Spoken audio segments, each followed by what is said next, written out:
Welcome to Films and Stuff with your hosts, Pete Mitchell and Ethan Hunt. Pete, welcome back. Hi, Ethan. This is an emergency episode, and I call it that because we are talking about Michael Bay. He's back. Ambulance. Yeah. Oh, I like what you've done there. That's a nice wordplay. Yeah. Thank you. So we've both seen this. We have. And Michael Bay, who's known for the blockbusteriest blockbusters, this one kind of snuck up on us, didn't it? It came out of nowhere for me. I didn't even know that he was. First of all, I think this is like, except with one exception, I think this was probably the first non-Transformers movie I've heard from him in like years and decades, maybe. I mean, how big of a Michael Bay fan are you? Or maybe not fan, but like, how much do you respect the work of Michael Bay? I am a tremendous fan of early 90s to late 90s Michael Bay. Okay. That was, I think, his sweet spot that was when Michael Bay was his most Michael Bayist. So we're talking Bad Boys. Pain and Gain. No, not even Pain and Gain. We're talking The Rock. Oh, Rock. Yeah. Right? Pearl Harbor. Armageddon. Exactly. Armageddon. Yes. So, we're talking Michael Bay when he was Michael effing Bay. That's what you could have put on his card, Michael effing Bay, and the card would probably explode in your hands. Right? That was for me when he was in his sweet spot, because I think the problem was after that he got involved, I think in the mid 2000s, maybe earlier, I can't remember, he got involved with the Transformers franchise.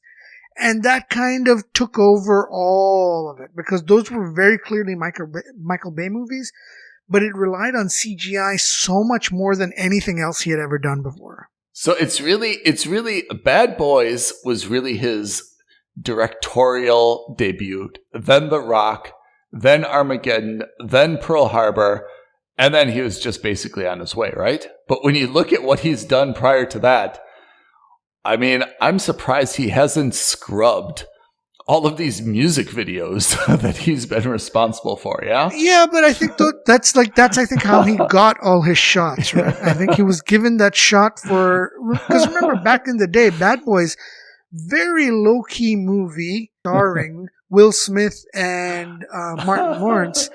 Yeah. Both were, Martin Lawrence was a comedic juggernaut, but not an action star by any way, shape, or form. Yeah. And Will Smith was just getting his footing in Hollywood at the time. Yeah. Right? Yeah. I think he had just done either it was the year before or the year after Independence Day. So Bad Boys, I imagine the first one was a very low budget. God bless Bad Boys. God bless Armageddon and The Rock. I think those three movies, if we were having like a rewatchables episode, yep, I would say give me those three and I would be okay. Right? And that's what when I think of his sweet spot, yeah, it's hilarious that we think of his early career. Yeah. Right? But I really think that was when he was the most Michael Bay of himself. And then people started to give him a proper budget for pyrotechnics. Oh yeah, then he went overboard. And then we got the Transformers. I don't even know how many are in the Transformers series. I've lost track, actually. They're all terrible. They're all terrible. But they're all terrible in a really respectful way. Where you've got to say, well, there's I don't know if that's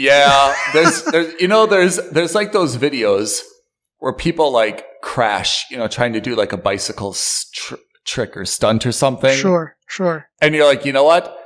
They gave it 100%. Yes, they totally missed the landing and they just smashed themselves. But you know what? They really, really went for it, and I admire that, And that to me is the Michael Bay Transformers movies, where they've really, really gone balls to the wall. They've crashed and burned, but at least they gave it everything they had. Yeah, I mean, sure. So how did we get here to ambulance? What happened? That is a great question. My feeling is, so just to give, there's really not much of a recap. This is a very low budget, and when I say that with all due respect, Michael Bay. it's for Michael Bay. I say that for Michael Bay. Yeah. For a very low budget movie with very low stakes. The simplest of plot summaries is two brothers, I guess they're adoptive brothers, get together. One is an army veteran who's in financial dire straits, the most cliched of cliched setups. He hooks up with his brother who is a bank robber. They get into a bank robbery. The bank robbery goes wrong. They escape in an ambulance. You guessed it. Surprise, Guessed it. An ambulance. And the story is basically the police chasing after this ambulance. And then Can we call it speed in an ambulance? If you remember Keanu Reeves, correct. If you remember Keanu Reeves in perfect. Speed, it's really speed in an ambulance. I think they even took the exact same bus route in Los Angeles with this ambulance. Yeah. Yeah. It's more without the bomb underneath the ambulance. It's more or less speed. That's exactly it. And they ratchet up the tension by having a cop who's in there. Yeah. It's just, look, it was okay. So that you're right. The summary, the synopsis, super easy. Let's go into grades, and then let's go into a lot of different Easter eggs, what we liked and didn't like. What is your grade of this? This is a wait to watch at home on a streaming platform. I think it's absolutely the same. This is a wait to watch, but when you watch it, if you have low expectations, I think you'll come away actually chef's kiss. You'll be very happy, quite entertained. Entertained. It's or if you're doing something very mundane and you want to have something on in the background. Which has, a nice, exciting action sequence, very attractive lead actors. You can't go wrong. Yeah. And can I say part of it is that it doesn't take itself too seriously, I would go the other way. I'd say it goes so far as to not taking it seriously that, I would go even further with that. It takes itself too seriously. No. Sorry. I take that back. I mean to say, I don't think you've gone far enough. I'd say it takes itself so not seriously. They actually refer to Michael Bay actually refers to his own movies in this movie. Oh man, that's the best. So I remember the reference to The Rock. What's the other reference that they make? I definitely remember The Rock, and I can't help but feel that they also made a reference to Bad Boys, but I could be wrong. I hope so. It's a very fast-paced movie. It's very frenetic. It's did you ever watch Uncut Gems? I did, and I loved it, liked it. So Uncut Gems was also fast and frenetic, but it was a lot of mental pressure, right? There was a lot of stress on Adam Sandler, and you felt that stress with him. Here, there's a lot of stress on everyone in the ambulance, but you don't feel that kind of stress, but you do feel like you do feel the energy. You feel the frenetic energy. I think Jake Gyllenhaal gives it his all. Like he actually goes full psycho in this movie. Channels his inner Ryan Reynolds. And or maybe even his inner Nicolas Cage, to be honest. I mean, I felt that I can't remember another Gyllenhaal movie that I really enjoyed. Can you? Oh, yeah. There's been a couple. There was Give me one. Okay, so I can't remember the name of it. It's the movie he did with Ryan Reynolds in space. They go into a space station. They find an alien monster. Life. Yes. Oh, I thought Life was great. He was very good in Southpaw. Too scary. Southpaw, yeah. I mean, here's Spider-Man Far From Home where he was Mysterio. I really liked him in Nightcrawler. He was so creepy. He was so creepy. So creepy. He was so creepy. He was wonderful in that movie. But I'm looking at his stuff. Okay, yeah, Southpaw, he was good. Nightcrawler, he was good.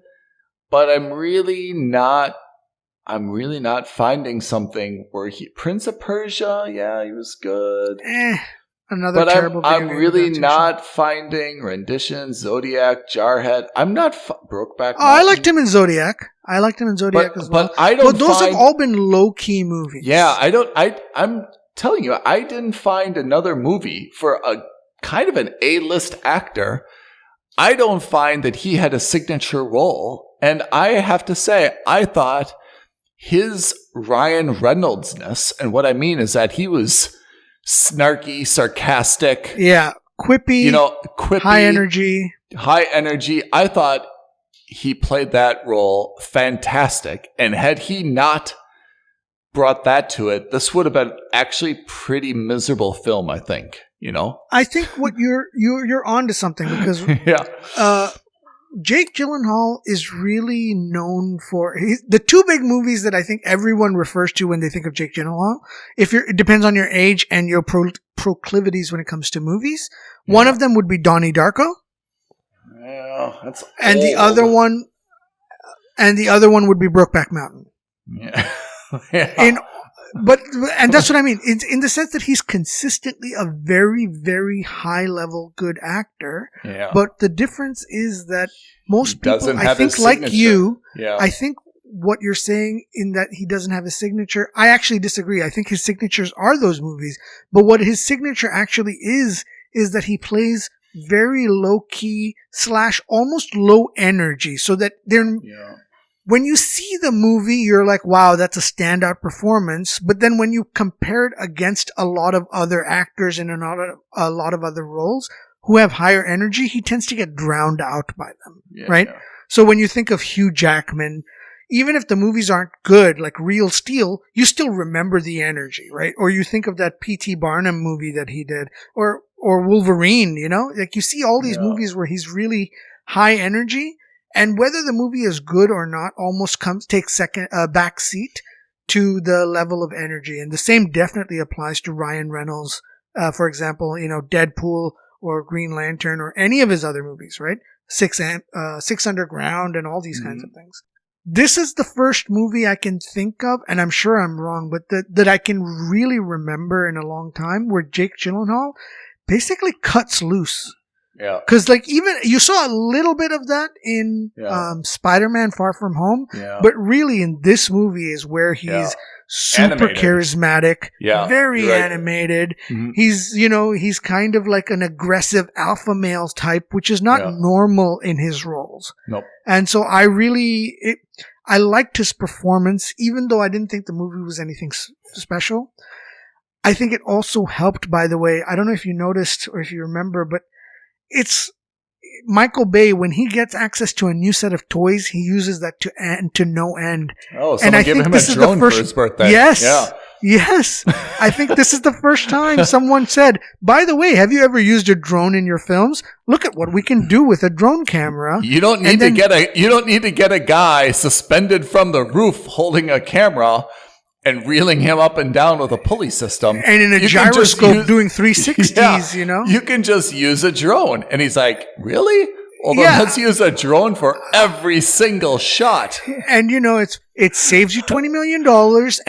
And guess what? And, you can just see, his eyes getting wider and wider because he used the drones bloody everywhere. Yeah. So and that also probably helped with this frenetic action-paced feeling. I felt stressed out by this movie, but not emotionally. I felt just physically tired when watching this movie. Yeah. Because, they're doing one after the other.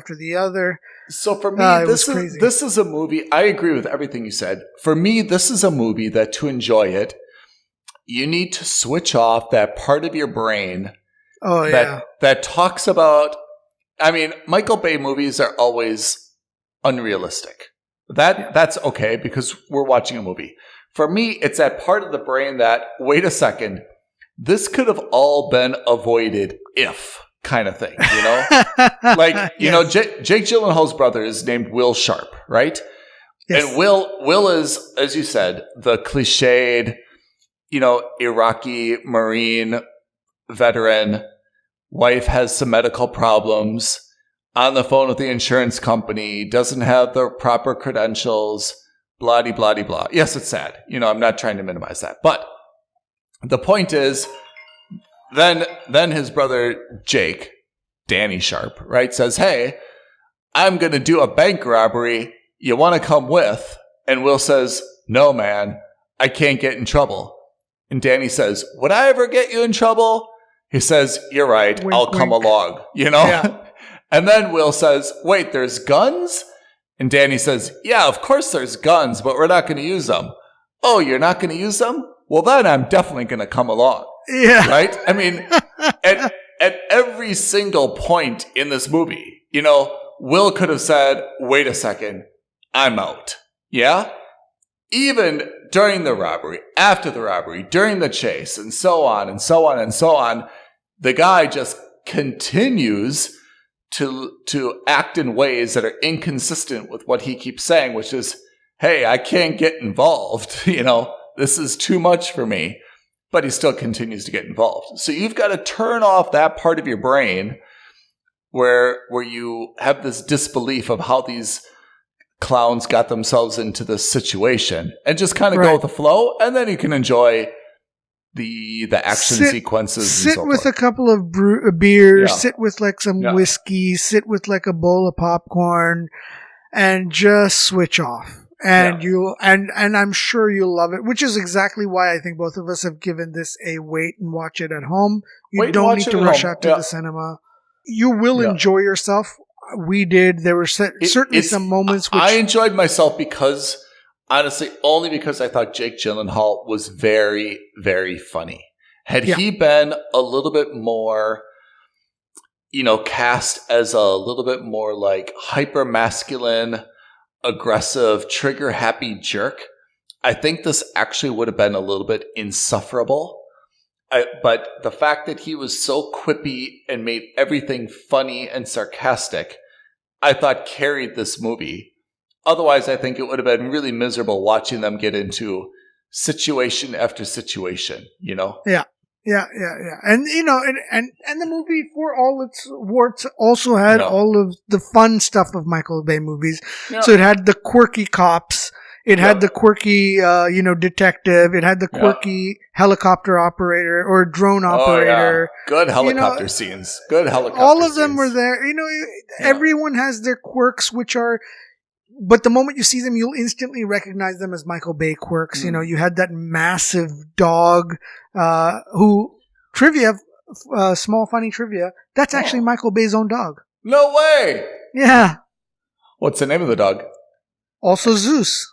Really? Yeah. Huh. Yeah, Michael Bay is really, it's such a simple thing, but he's really the king of putting a huge dog in a small car. He's really, really the king of those basic visual things, where you see something, I don't know, exactly like what I described with this huge dog in a small car. Like, he's very good at identifying those things and making them a focal point. So he's a very clever guy. I mean, this is produced very well. It's very smooth. I mean, the plot is not so bad. Although, again, I mean, there's just a million different times when this movie should have kind of like ended. And even one of the things you and I love to do, Pete, and we did this for Red Notice, is pick apart these heist scenes, right? Because you and I love a good heist movie. That's right. How bad is this bank robbery plan? I mean, it's for a guy who's allegedly a professional bank robber. How bad is this plan? Yeah, the problem was that he didn't have a backup or a second backup, right? Because it went wrong almost immediately. In the grand scheme of things, the heist itself may not have been terrible, but the execution and the team members who were involved were all horrendous. That the trigger happy nut job, all of them should never have been a part of that crew. And again, I mean, we can't apply any sense of real logic to this. But so can I you tell me if this is the plan. The plan was during the day, they would drive a truck into the parking structure of a bank. They would go in the back door of the bank without any masks. They would show their weapons, get everyone on the floor, zip tie them, kind of close the door and say they're taking a break, get the money, put the money in big backpacks, drive out again, right? That's right. And in this day and age of security cameras, footage, they didn't think at all it would be easy to track them down. Yeah, and I think, I think the mentality was that, well, these notes that we're robbing are due to be destroyed anyway, so they're not actually physically part of the currency circulation, so no one's going to fight too hard for them, which is, again, not a terrible leap in logic, but again, as you rightly pointed out, at least wear a mask. Yeah. Why invite the police officer into the bank during the robbery? And why be so open and be so friendly? It's all nonsense. It was all just unnecessary. I want to see a good heist movie. A one that's really clever and well thought through. I really want to see a good one, because this plan, I mean, I understand that this is for entertainment value, but this plan just seemed totally miserable. I still think of Ocean's 11 as one of the better ones, even though it's a comedy heist. Yeah. But it is still, they still do overthink everything. They still go through everything. I like seeing them plan it out and then execute on the plan and then change it up wherever they need to. Yeah. I still think Ocean's 11 is one of the better ones, and I can't think of there was a movie, I cannot remember it, but there was the Gene Hackman movie that I loved. That heist movie I loved. I think it's just called Heist. Loved that movie. Loved that heist. And then there was one with Ed Norton and Al Pacino. No, not Al Pacino. The other one, Robert De Niro. Yeah. That was also excellent. I saw this one once where the good ones for me is where they actually, the people that they kidnap or take as hostages are actually in on it. Oh, Inside Man. Yeah. Wonderful Inside Man, movie. right? That was with Clive Owen. Yes. And he Clive barricades Owen, right? himself into and they build a new wall in the vault, and they don't actually steal anything, and everyone's so confused as to what happens. Yeah, they take something from a safety deposit box, and then he just hides out there and then literally walks out of the bank a few days later. Yes. That was that for me, that type of heist movie is superb. Very good. Also very good. Yeah. Oh, excellent. I think that was Michael Mann. I can't remember. Maybe. I can't remember who directed that, but also very, very good. This one, the plan is not good, but it's not about the heist. It's really not. Yeah. But is this, and it's also not really about the chase. There's a lot of screeching tires and U-turns and stuff, but it's not so much actually about the chase, is it? I think the chase plays an element into it. I understand. You're right. It's also a character study that way, right? You have that one super attractive, grouchy EMT who insists on being alone, and she doesn't like playing with partners or having partners. So you have that. Then you have the injured cop who's the man on the inside, and then you have the two feuding brothers. I don't know. It's just a lot of dynamics. I get it. You know what scene I thought was cool? And this was exactly from the Michael Bay playbook. When all those cops were decoy? The decoy. Yeah. When they have all these cops kind of at the intersection, and everyone's like, all right, we got them kind of surrounded. And this tricked out El Camino, right, with a mannequin in the driver's seat, comes and bombs in the glove compartment or in the trunk. Comes with some type of, I don't know what type of machine gun this is, something Michael Bay just created for this movie, and just mows down everybody. And you see almost it was almost like The Matrix, where you just see the shells, just the cases of the bullets, just very Scarface, very Carlito's bouncing. Way, very much, yeah. Bouncing off the ground. And I have to say, even though that's not an original scene, that never fails to excite me, watching those bullet casings just trickling down and bouncing, Yeah. There are two quintessential Michael Bay moments. That was one, and the other one was when they do the Terminator style chase in the LA River. Oh yeah, that's true. Yeah, Or maybe that was the second movie he referred to was the Terminator, not. Oh yeah, like the aqueducts of Los Angeles. Yeah. Anyway, so yes, it's you won't be disappointed watching this movie as long as you go in managing your expectations. Yeah. And those expectations should be, I'm in it to see beautiful women, fast car chases, some quippy lines, and one or two explosions, and you'll be fine. I think you'll be absolutely fine. Pete, now we come to moment of justice. You have to see one movie. Do you see Armageddon? Or do you see The Rock? Oh, or The Rock.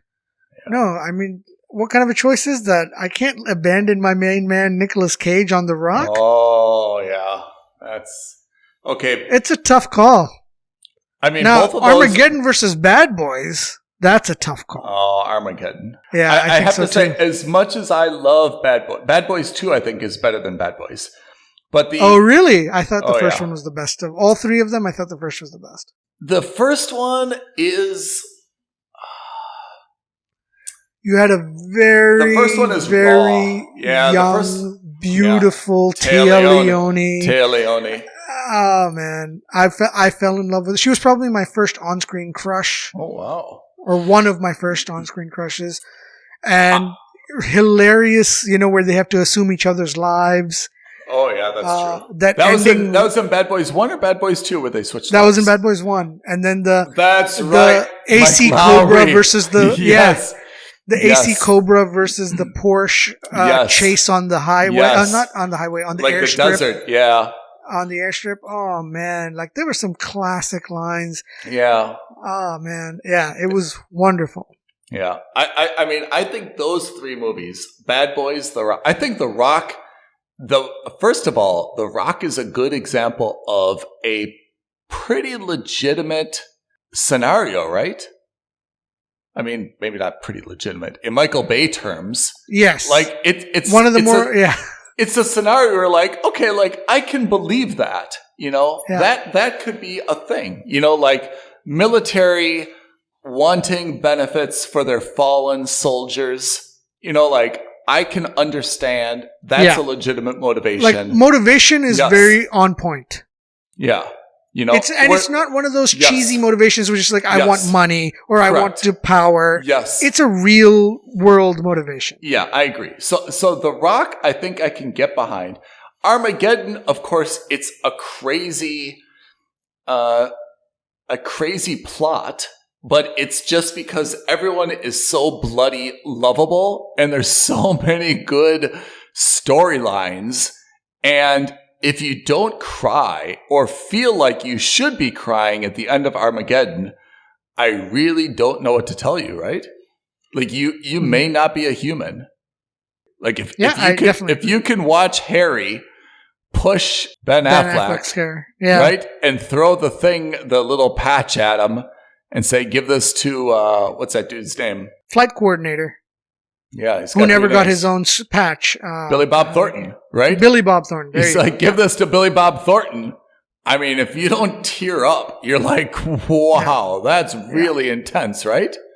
Yeah. Take care of my daughter. Take care of my daughter.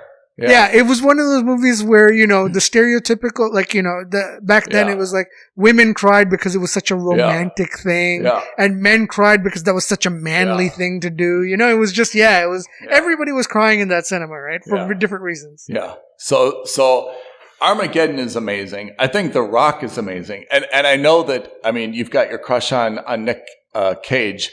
I thought Nick Cage was amazing there. And I thought that the green smoke is forever an iconic scene. I think what an iconic scene, hey?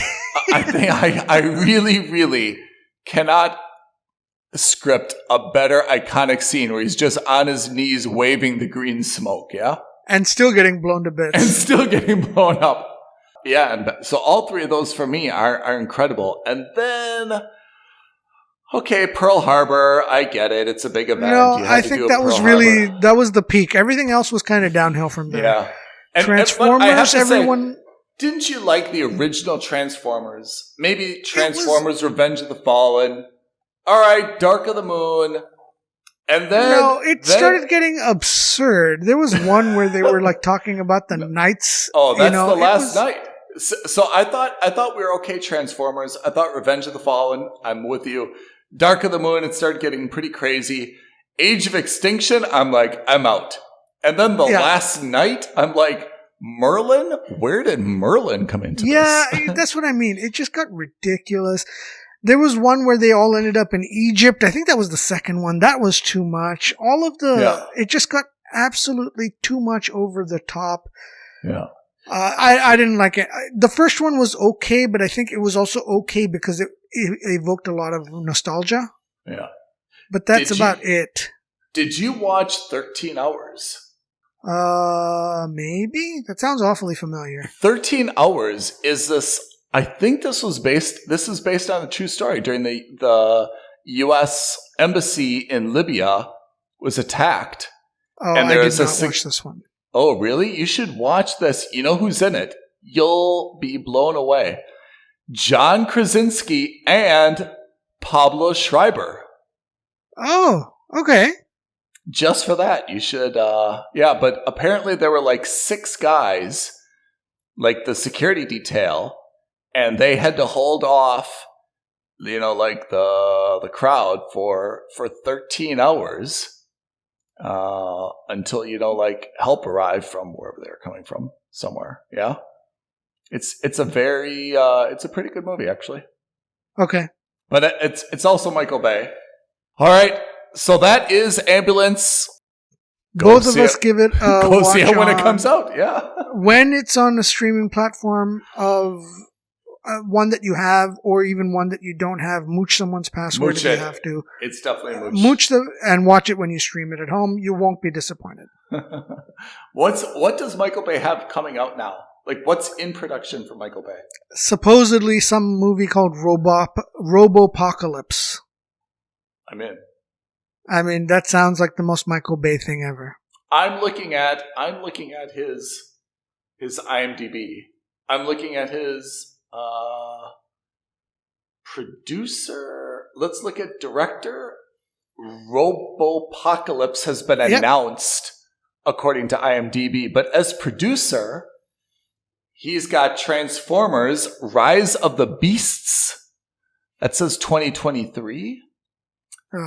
Quiet Place Part 3, The Raid, Little America, and Armored.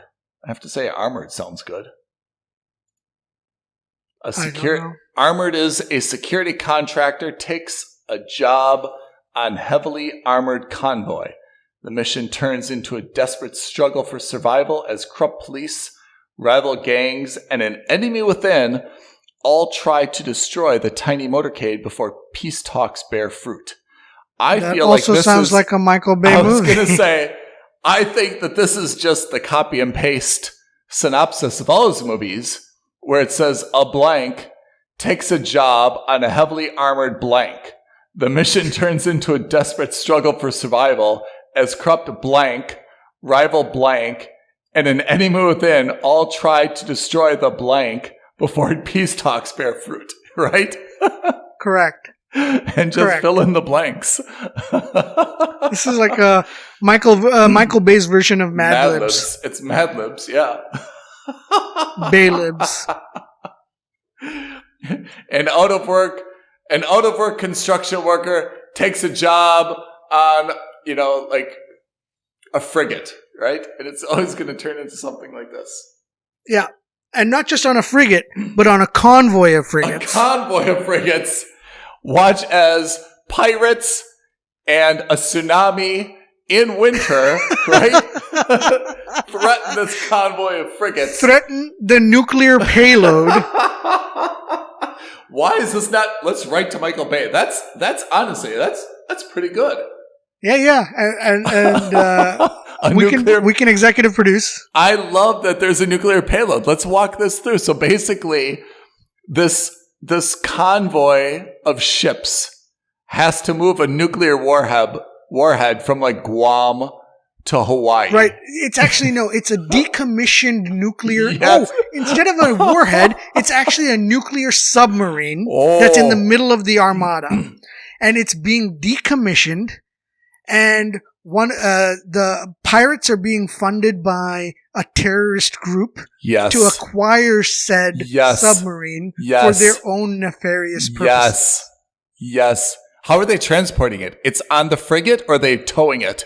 No, they're towing it. Yes, that's the beauty even of it. Better. It's got to have a tow cable. It has to have a tow cable that eventually snaps, and then they have to have literally, people using helicopters to get onto the submarine, and at the same time have scuba divers try to get in through the torpedo bay doors. So that they have two teams working in the middle. Absolutely right. So I think instead of just one tow cable, you've got to have two tugboats. Oh yeah. And they've each got a cable because it's so heavy. And one of them snaps, and then the engines go overboard. When the second one, and you've got it's dragging it down. It's dragging it down. No, but to keep it afloat, that grizzled engineer pulls out a bottle of, a fifth of whiskey. He takes a big chug and then pours the rest of it into the engine and says, "This is going to give us the extra 10 horsepower we need to tug this in." No, this is Michael Bay. I feel like once the sub starts sinking, it pulls the tugboat down, but then all the helicopters put their grappling hooks on the tugboat. Oh, yes. Yeah. And then the tugboat gets lifted off into the air. Yeah. Oh, that's wonderful. That's absolutely wonderful. Oh, and then they've got like a couple of like these lifeboats or these rigid inflatable boats underneath it to prop it up. Oh, yes, that's it. So I feel like this really Michael has Bay, legs. we know you're listening. I know you're listening. It's yours. Just take it. All we want is an idea by credit. That's it. We're not asking for much more. And hell, if you want us, we'll help you write the damn thing. The budget is so small, right? All you need is the hull of a submarine, half dozen helicopters, 2 tugboats, and a few Army frigates. And like 5, maybe 6 camera drones. Yeah. And some of those like black rubber boats with like the outboard motors, right? Wait, who's the hero in this movie and who's the bad guy? Who's the protagonist, antagonist? Oh, that's great. Who should we cast in this, huh? I want the pirate to be a lady. I want it to be a sexy kind of like Iranian Russian lady. I was about to say what we can do is like if we have these like be pirates from the MENA region, you can have like a mix of like Egyptian, the crew could be Egyptian, Iranian, maybe Saudi. Yes. Oh yeah, all the stereotypical like nebulous bad guy that Michael Bay would produce. This is Michael Bay. I've got it even better. There should be like a luxury yacht, like off the coast of someone where it's just like 12 women sunbathing, and then they're all in bikinis, and once they see this thing on like their GPS, then they put on like suits and get black wetsuits. Yeah. And then right? And it's all female crew, and then it's got to be like real rugged, like kind of like American based, like contractor types, Yeah. So who's that guy for you? I wouldn't mind actually John Krasinski being one of these guys, John Krasinski could do it. You could have someone a little left field for action. You could have someone like John Hamm. Yeah. And then you've got to have the kind of the nerdy, like nuclear scientist or like oceanographer. Yeah. You've got to have someone like who's kind of like a little bit pudgy or very short and nerdy. We have to keep this submarine at less than 10 knots or the core is going to destabilize. It's like the opposite of speed. What if it would be, what if you would take like the Office cast and reverse it? And it'd be John Krasinski is kind of like the military head. And who played Michael? Oh my God. Steve Carell. What's his name? Carell. Steve Carell as like the oceanographer, right? And you see like John Krasinski giving him orders. And then who else? You gotta have like that. You gotta have that crew of tough army vets who are there to protect the ship. Or, they're like the U.S. Coast Guard equivalent or Navy equivalent. Yeah. Oh, man, the Admiral's got to be someone like Forrest Whitaker. Oh, yeah. Yeah.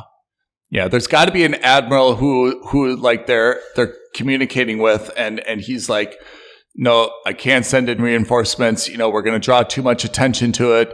It's just 18 women in bikinis. You've got to manage it yourself, Yeah. And one of the naval officers is actually the guy on the inside. Oh yeah, there's got to be someone on the inside who like stabs someone, and then they take like a wire cutters, they cut the cable, and that's when things go awry. Or they plant a small charge to cut one of the chains, or to blow up one of the chains on the tugboat. I'm in. Or they sabotage the engine on purpose. I'm in. This movie is writing itself. If you wanted to really Michael Bay this. Like, if you really wanted to Michael Bay this, you know what you would add? Jet ski. You would add a shark. You would add a shark. Oh, yeah. If you really wanted to go maximum Michael Bay, you would have a shark. Somehow, somewhere, there would have to be a shark. And when they're like, there's a guy in the water trying to like rejigger the cable, trying to like reset kind of like the nuclear, like let's say there's an air conditioner or cooling device or something, and the guy's like kind of doing that. You the safety breakers out there is on the hull. Yeah, we got to climb out on the hull. We can't do it from inside. He slips. He loses a leg to the shark, but in that last possible moment, he's still able to hit the circuits. He flips the switch. Oh yeah. Yeah, I'm telling you, this is cinematic gold. Cinematic gold. I don't know who wouldn't want to watch this. And there should be, you know what? There's also got to be a kid. So one of the contractors, the captain's somehow, kid. He's there on summer vacation. He's going through a hard divorce with his wife, and this is the summer that he gets with the kid. Yes. Right, and then he uses this as a way to potentially reconcile with his wife as they limp into dock back in the U.S. coast, and his wife is waiting for him, and she's panic stricken. Oh, yeah. And the kid runs along the deck and jumps into her arms, and he calmly walks up to her, and they all hug, and you think that they can reconcile. Absolutely. What do you call this? We need a great title. Listeners, if you've got a great title, please email us aloha@filmsandstuffpodcast.com or send us a message on Twitter. I'm going to give a working title of Nuclear Voyage. Okay. I know we can do better than that. I don't know what it is, but I'm sure we can definitely do better. You didn't have to say definitely with like so much emphasis. We can definitely do much worse. You're like, definitely. I got you. I said it's working title, Pete. I said it's working title. Sorry, my bad. No, we gotta look at what actually. But you could be onto something. 100%. If you look at his movies, have all usually been either one word or two, right? Yeah, it's got to be. It's simple. Maximum 2 words. Something super simple. Yeah. I like it. Let's put this into pre-production. I guess we got to write it first, though, right? I think it's already written. There's not that much dialogue. There's not. I mean, how many words? I mean, I think it can't be more than 5,000 words, 10,000 words. Whoever has time, I think that there should be a explosion to word ratio of Michael Bay movies, and I would expect that in some cases there are more explosions than words. It's almost at parody, but generally leans towards the explosions. Yeah. So I mean, it's not like the script is going to be so long that we've got to like write this thing. There's just a couple of like, look out, they're coming, they're back, duck. I love it. I really love it. It's not going to hold. We got to get Priyanka Chopra's got to be one of the female assassins. Oh yeah. I feel like they're just like Yeah, just snipers. And then see, that's where the storm comes in. That the guy's like, we're never going to outrun them. Head into the tsunami. Yes. Are you crazy? It's our only chance. And then Priyanka Chopra's like, those crazy bastards are heading into the tsunami.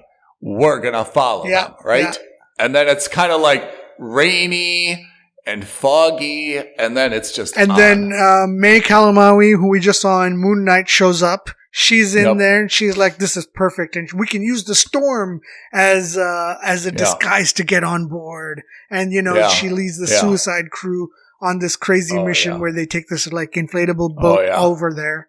Oh, yeah. This is Michael Bay's dream. This is the dream he never even knew he had. This will be He's done it with dinosaurs. He's done it in space. He's done it with cars. He hasn't done this on water. Yeah. He needs the surf in Surf and Turf. Exactly. I love it. He needs it. In fact, maybe that's a good name too, Surf and Turf. Oh yeah. I mean, knowing Michael Bay, he would call it something, like just so bold, like Bad Girls, Surf and Turf. Something that's just, he's very aggressive with his titling, Yeah. He doesn't leave like a question in terms of like, what is this about? Like, what's the new Nicolas Cage movie? The Unavoidable Bloody The Unbearable Weight of Massive Talent. Yeah. Like that, Michael Bay would be like, no, just call it Wait. I like it. I think we're onto something here, Ethan. We are onto something. This is sincerely a good idea. Yeah, and what's great is we've really tailor-made this to Michael Bay, and I think we could do this, like, we should make a running series where we make a movie for a director. Yeah, Michael Bay is the easiest, just because he's got such a clear style, Yeah. But there's so many others that have got clear styles too. J.J. Abrams, we just make the movie called Lens Flares. Exactly. It's just a big lens flare. 90 minutes of lens flares. 90 minutes of lens flares. I mean, we'll say like, hey, this is a movie that takes place in the high seas, and you know how the sun is always reflecting off the water, so it's just a big lens flare. I love it. All right. So we've gone off on our crazy tangent. Well worth it, though, in my opinion. I agree. And in yours. I definitely agree. So, listeners, please, we still need a title for this Academy Award-winning masterpiece. Michael Bay's first Academy Award. Reach out to us on Twitter at F&S Podcast. We'll be there.